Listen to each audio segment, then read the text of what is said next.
Now, she is a TV favourite who's always open about the ups and downs of life, including marriage and motherhood with husband Spencer Matthews. Please give a very warm welcome to Vogue Williams. I'll tell you what I've got here. I've got your book. It's called... Why is it called Big Mouth? Well... I've grown into it since I was a child, but the mouth is quite large. And I suppose because I'm divulging parts of my life in it, I just thought, big mouth.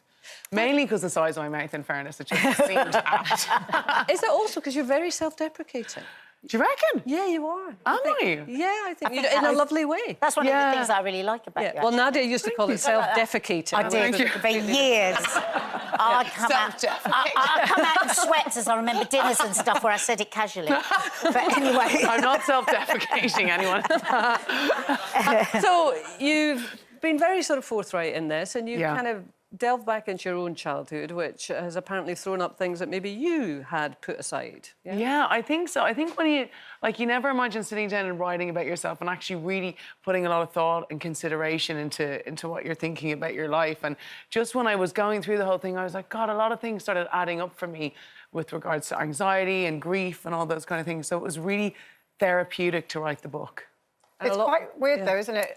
Because I think when you're suddenly, like, bringing up a lot of that stuff that you wouldn't necessarily carry with you throughout life. And certainly when you've got kids, you probably then think at some point they're going to read this and they probably don't know a lot of the stuff in it. Did that go through your mind? I think I just... that particularly for me, because I'll probably read a lot of other things that aren't necessarily true about me, so I wanted to put things down in the book that is how I remember things and just things that I found that were interesting, that people might find interesting, and I wanted it to be a light, funny story as well, although there are darker parts to it, as without anyone's life. But I think I'd be happy for them to read that. I would not be happy for them to listen to one of my podcasts. Oh, I don't know. I love your podcast. Do you think you learned things about yourself by writing it down? Because we can push on and push through so much, can't we? Yeah, I think that you just kind of... The biggest thing that I think I learned was that I get quite bad anxiety. I still get it. I don't think anxiety is not something that you get rid of. It's something that you deal with and you manage in a way. And I always assumed that my big breakup in my 20s was the reason that I was so anxious, and that's what brought it on. But actually, it related back to my... I sound like a therapist.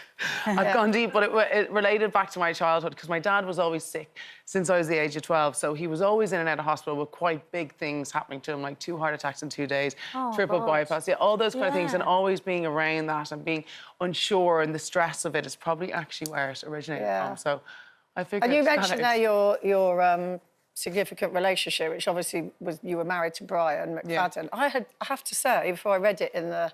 I'd completely forgotten that. My PR have done a good job. I genuinely had. And so you reminded everyone now. Thank you. I think you were both so young, weren't you? We were. Just, Like, I was only 26, and I think, as well, that was another thing. I had come out of a really long relationship. I'd been in a 6.5-year relationship. My dad died, and then I was like, I met somebody else, and we had a great time, and I was like, brilliant, I'm going to run away with you. And I literally packed my bags and ran away to Australia. And I think that it was just kind of all too rushed. It was... It's the sort of thing you do, though, sometimes when you're 20s, don't That's you? why we're allowed to make those mistakes, aren't we? And there's probably a lot you got out of it. I was interested to read your stuff about your dad and about him. You don't like to use the word alcoholic, but his drinking impacted you as a child. I think that, I'm not an alcoholic myself, and I find the word kind of aggressive in a way. And I think if you are a heavy drinker or fond of the drink, that's what I like to say.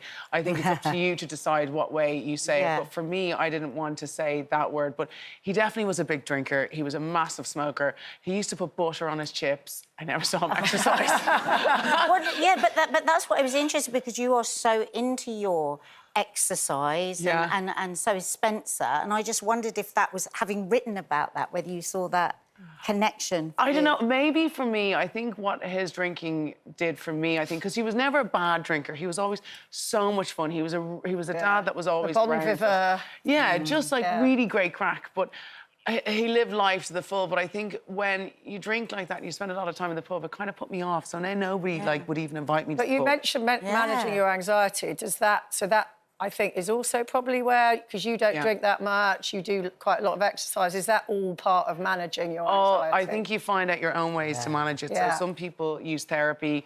I think I talk about myself too much as it is, so I don't love that way, but though I do sometimes use it. And then definitely not drinking. If I drink, the next day will so just... anxious, yeah. It's awful. You're just really like is. catastrophizing everything, and I'm like... But when you met Spencer, he was a drinker. Fond of the drink. He was a bit of a wild child as well, weren't he? Very, very... Well, when I met Spencer, I first met him, and I'd finally gotten to a point in my life, because I was never... He'll be thrilled with that picture, by the way. I'd never been single. I was always a relationship girl, and not meaning to be that girl, but before I met him, I said to myself, I'm going to spend a bit of time on my own and learn to enjoy my own company, because I'd never been on my own. I'd always had somebody to go to a party with, or somebody to spend lonely nights with, and I was like, I want to just be able to do it on my own. And I was really enjoying it. I got to a point and I was like, I actually love being single. I love being on my own. I don't need anyone else. And it was really empowering and nice to have that. And then I met Spencer and I was like, oh no.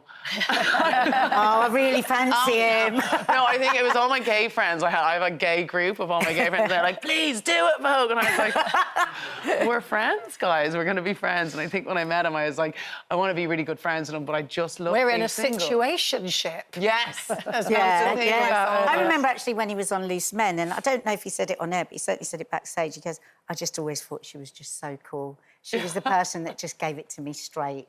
And he speaks so fondly of you, doesn't he? Yeah, but he's brilliant, and I think that that's a real case with him of judging a book by its cover, because when I met him, I only knew what I'd read in the papers about him, and I kind of had prejudged him. So when I met him, I was like, actually, hang on, he's so fun, he's hilarious, he can take a slagging, and in Ireland, if we like you, we slag you. And he was just really good with that, and he's kind and he's generous, and he just wasn't anything that I thought he was. So I'm really careful about how I let things that are written about people, how I take that. Yeah.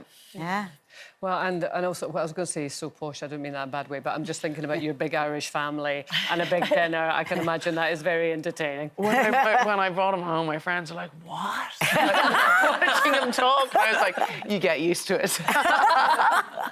Well, listen, Vogue, thanks so much. Yeah, It's been lovely to thank hear you. I wish you. we could have you here for longer, but Vogue's book is out now and it is called Big Mouth. Thank you so much. Vogue Williams, everybody.